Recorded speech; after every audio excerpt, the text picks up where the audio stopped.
एक प्रदोष ऐसा होता है जिस प्रदोष में अगर प्रदोष काल में बेलपत्री का पौधा लगाया जाता है और उस बेलपत्री के पौधे के नीचे प्रत्येक प्रदोष में अगर दीप लगाया जाता है तो व्यक्ति एक जन्म तो क्या 71 जन्म तक भी कभी कंगाल नहीं होता, धन वैभव में बढ़ता चला। कौन सा प्रदोष है? कल बताया था पाटीदार जी। कौन सा प्रदोष? रवि प्रदोष। कौन सा प्रदोष? रवि प्रदोष। रविवार के दिन पड़ने वाला प्रदोष एक ऐसा प्रदोष होता है जिस प्रदोष में अगर प्रदोष काल के समय पर बेलपत्र के वृक्ष को लगाया जाता है और वो बेलपत्री का वृक्ष बढ़ता जाता है, उसी के नीचे प्रदोष की प्रदोष दीप लगाया जाता है, तो वो कभी कंगाल नहीं होने देता, कभी कंगाल। प्रदोष के दिन दीपक लगाने का और प्रदोष की पवित्र आनंदमय भक्ति करने का, कुबरेश्वर धाम पर बैठकर कथा श्रवण करने का, और कुबरेश्वर धाम से अगर ऑनलाइन कथा मिल रही है तो अपने अपने घरों पर बैठकर सुनने का क्या फल होता है वो इस पत्र में। एक लोटे जल का क्या महत्व होता है अब हमको पता चला है। मेरे पति की किराए की दुकान में 10 साल से सरकारी ताला लगा था। 10 साल से सरकारी ताला लगा हुआ था, वजह से हम लोग बहुत परेशान थे। दुकान के बाहर मेरे पति नींबू अदरक बेचते थे। उसी दुकान के बाहर जो 10 साल से जिस पे सरकारी ताला लगा है, उसके बाहर मेरे पति नींबू अदरक बेचने लगे। हमारी परेशानियां इतनी बढ़ गई। उसी समय पर मेरी जेठानी हमको देखकर बोली कि तुम्हारी दशा बहुत खराब हो रही है, कैसे क्या होगा? एक काम करो, मैंने टीवी पर देखा है वो सियोर वाला बाबा कथा करता है, सुना करो। फिर हमने कथा सुनना शुरू कर दिया।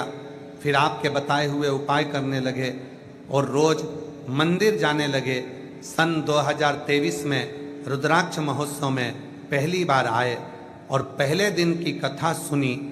फिर दूसरे दिन जब हमने रुद्राक्ष महोत्सव में पहले दिन की कथा सुनी, दूसरे दिन मेरे पति का फोन आ गया। उन्होंने बोला कि यहाँ पुलिस वाले बड़े क्रोध होकर कह कर गए हैं कि तुम्हें अब यहाँ दुकान नहीं लगाना है। देखो, तुम तो सीहोर का कहकर गई थी और कह रही थी कि सीहोर वाले बाबा की कथा सुनेंगे सब अच्छा होगा, पर अभी तो मेरे को पुलिस वालों ने यहाँ दुकान लगाने से मना कर दिया कि बाहर भी तुम दुकान नहीं लगा सकोगे। मैंने बोला आप परेशान मत हो, मैं कथा सुन रही हूँ और यहाँ जितने लोग आए हैं कथा सुनने के लिए सब कहते हैं कि यहाँ से कोई खाली नहीं जाता। पुलिस वाले अगर मना कर रहे हैं कि दुकान मत लगाओ, तुम चिंता मत करो, तुम तो बाबा के भरोसे रहो, अपना ठेला रोज लेकर जाओ, मैं कथा पूरी सुनूंगी और मुझे मेरा बाप मेरी विदाई में कुछ ना कुछ जरूर देगा, मुझे भरोसा। गुरुजी बाबा से रोज यहाँ कथा सुनती, कंकर शंकर की पूजा करती, उनसे विनती करती कि सरकारी ताला हट जाए। यहाँ से 7 दिन की कथा सुनकर घर गए।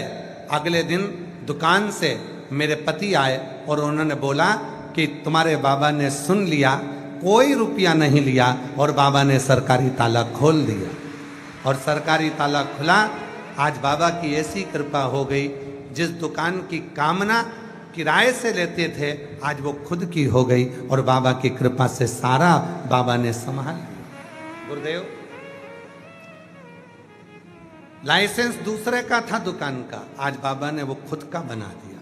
थोड़ा नहीं देता बाबा, जब भी देता है छप्पर फाड़ कर देता है। वो शिव, वो उखड़ी, वो शंभू है, वो त्रिकालदर्शी है, वो कैलाशी है,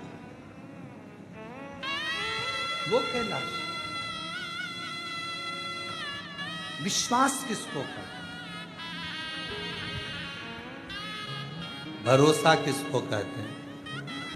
उस बहन का भरोसा देखिएगा जो जिसके पति फोन कर कर कहते हैं अब तो कह दिया पुलिस वालों ने कि बाहर भी ठेला नहीं लगा सर,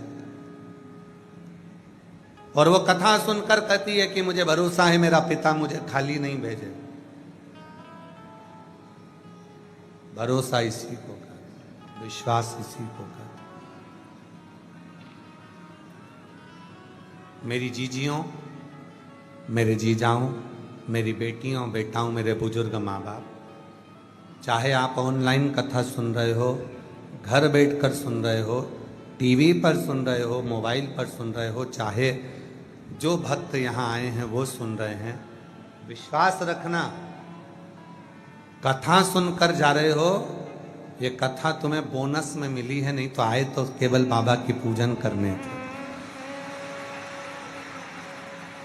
आए तो तुम बाबा की पूजन करने थे, आए तो तुम रुद्राक्ष लेने थे, आए तो तुम केवल कंकर शंकर की पूजन करने थे, पर कथा मिल गई तो समझ लेना कि कहीं ना कहीं 3 महीने में वापिस मेरा बाबा तुमको यहाँ बुलाने वाला है। तो शिव से अपने मन का भाव करते हैं, प्रार्थना करते हैं, विनय करते हैं, निवेदन करते हैं, तो वो स्वीकार करता है,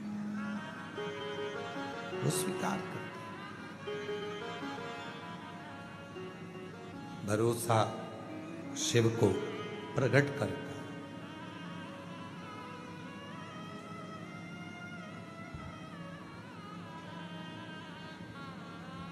आपकी वाणी से जो शब्द निकल रहे हैं, आप भगवान से जो प्रार्थना कर रहे हैं, वो स्वीकार करेगा, ये निश्चय। अगर भरोसा है तो एक लोटा जल चढ़ाने कौन कौन जाता है? हाथ उठाओ जरा, सभी जाते हो? रखिए, प्रणाम। आपके चरणों को नमन है हमारी तरफ से।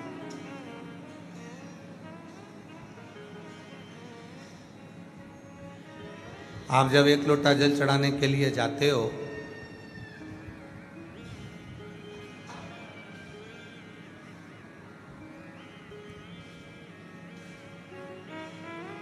घर में से एक लोटा जल पानी भरते हो, लोटा उठाते हो,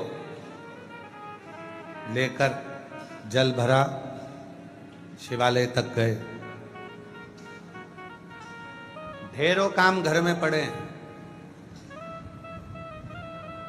सुबह का समय भोजन भी बनाना है, बच्चों को स्कूल भी भेजना है, माता पिता को भी देखना है, घर के बुजुर्गों को भी देखना है, घर का झाड़ू पोछा भी पड़ा हुआ है, रसोई घर भी पड़ा हुआ है। सब काम करते करते करते करते बीच में से थोड़ा सा समय निकाला, लोटा भरा, दौड़कर शंकर के मंदिर पहुंच गए, जल चढ़ा दिया। तुम्हें क्या लगा कि मैं शिव के मंदिर में जाकर जल चढ़ा कर आ गई? मेरी जीजियों, मेरे जीजाओं, मेरी बेटियों, मेरे बेटाओं, मेरे बुजुर्ग माँ बाप, तुमने तो जल चढ़ाया, पर शंकर भगवान को जल चढ़ाकर तुमने अपना कर्जदार बना दिया। शिव जी को लगा अपने व्यस्त समय में से इसने समय निकाला, मुझको दिया, और जब इसके जीवन में तकलीफ होगी तो मैं कितना भी व्यस्त होऊंगा, समय निकाल कर इसका दुख मिटाने जरूर। इसका कष्ट मिटाने के लिए मुझको जाना पड़ेगा, इसकी परेशानी मिटाने के लिए मुझको पहुंचना पड़ेगा, मुझे जाना।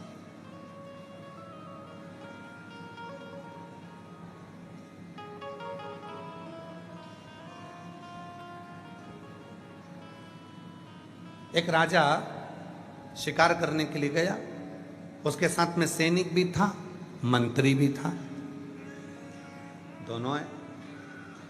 चलते चलते चलते चलते चलते चलते घने जंगल में राजा पहुंच गए। सैनिक कहीं छूट गया, मंत्री भी छूट गया, राजा अकेला जंगल में फंस गया। मन में विचार आया कि मैं तो अकेला फंस गया, अकेला रह गया। अब इस घने जंगल में कौन मेरा साथ देगा, कौन मेरा होगा।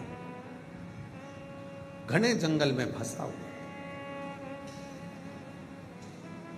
मंत्री सैनिक उसको ढूंढ रहा है, सैनिक भी उसको ढूंढ रहा है, मंत्री भी उसको ढूंढ रहा है, दोनों उसको ढूंढ रहा है।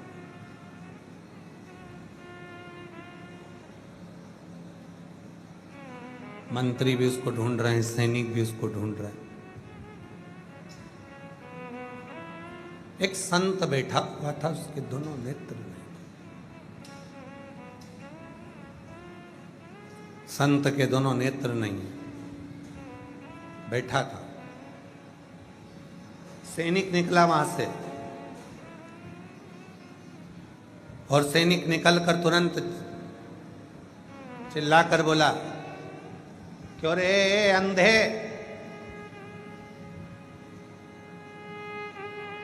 किसी को देखा है तूने या किसी के शब्द सुने यहां से जाते हुए?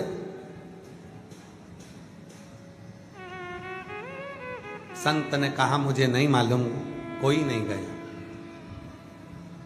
थोड़ी देर बाद वहां से मंत्री निकल कर गया। मंत्री ने कहा, बाबा आपने किसी के जाने का शब्द सुना है क्या यहां से? बाबा बोले, स्मरण।